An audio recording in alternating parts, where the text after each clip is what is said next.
Hey everyone, I am Sean Devereaux. I am the Dungeon Master for Pushing Dragons, and I am back with another review.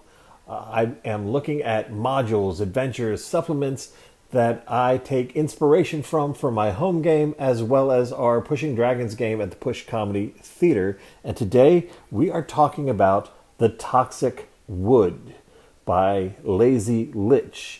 This is a Hexcrawl for old school essentials, although you can use it for any OSR type of game. I've actually taken things from here to use in our 5e game, and it's worked really, really well.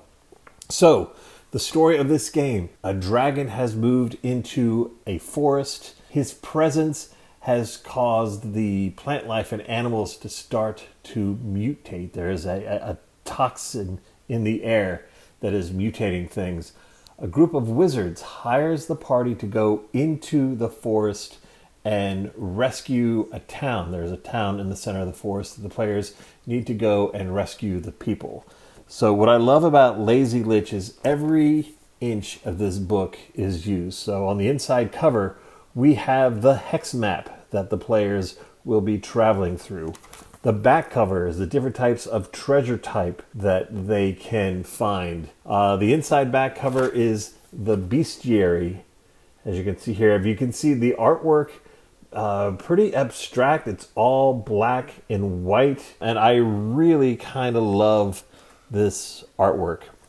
This game is pretty grim, a very grim, dark type of game. Here is some cultist that you could potentially run into. It's a very dark fantasy type of game. There's actually some sci-fi elements to it as well. Like a lot of Lazy Litch's products, I have a few more. He did the Haunted Hamlet and other hexes, which were hexes that you could drop into your campaign. Willow, which was a micro setting. Woodfall, another micro setting. If you're interested, I will review these. I've used pieces of all these in my campaign. But this, I would say, be careful with it. You could run it as its own standalone campaign, or you could drop it into your existing campaign.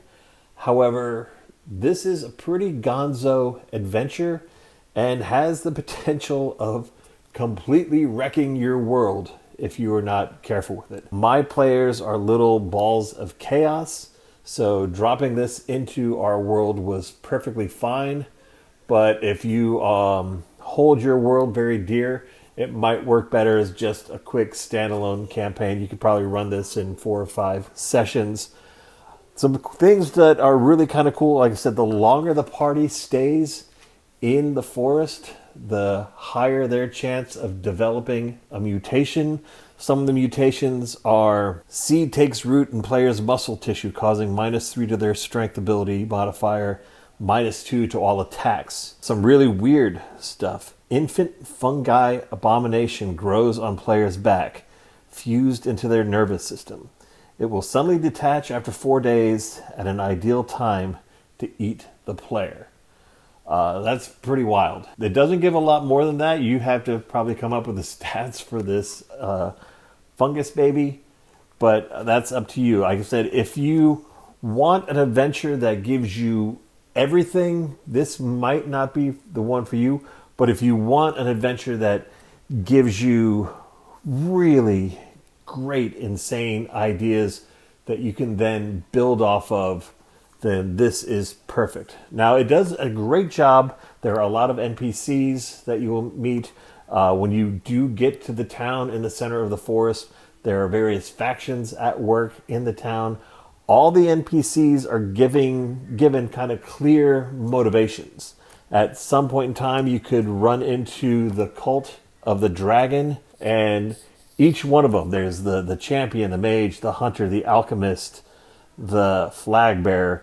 Each are given just a very brief description, but enough that a seasoned DM could easily roleplay this. For instance, the mage. The mage cannot help but constantly talk and try to impress those he meets. Became a cultist in hopes that the dragon's popularity would rub off on him. So that's perfect. So again, we are an improv theater that does Dungeons and Dragons. that is all I need. I know this character inside and out, and I could have a lot of fun role-playing this character. This is a pretty deadly adventure. It doesn't give a recommendation for levels, but I wouldn't attempt this for characters probably under level 3, although pretty much all the encounters could be solved without combat. Like I said, there is tons and tons and tons of opportunities in here to roleplay. And like I said, the artwork is beautiful. Everything is contained on one page. There is a wizard tower, the abandoned tower that they come across. Everything you need to run this abandoned tower is on this single page right here. Same with the town. The entire town fits on 2 pages. You have the map of the town. You have the locations. All the NPCs you meet will be inside these 2 pages. Everything you need to run this town is right here. There is a time limit on this adventure. There are things constantly in motion. If they capture one of the cultists, X happens. If they kill the mushroom witch, Y happens. So it gives consequences for all the actions the players can take. It also gives you a timetable of events. If by day 14 the players haven't escaped with the townspeople, the dragon will come looking for them. Like I said, a lot of amazing ideas in here.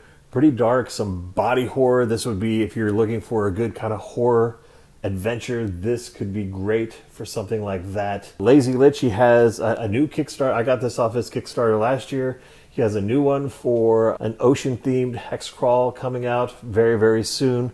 Check him out. You can find Lazy Litch on Twitter, probably all the other social media sites. You can get this at Drive-Thru RPG. Highly recommended. If you're into like some dark fantasy, this would be great.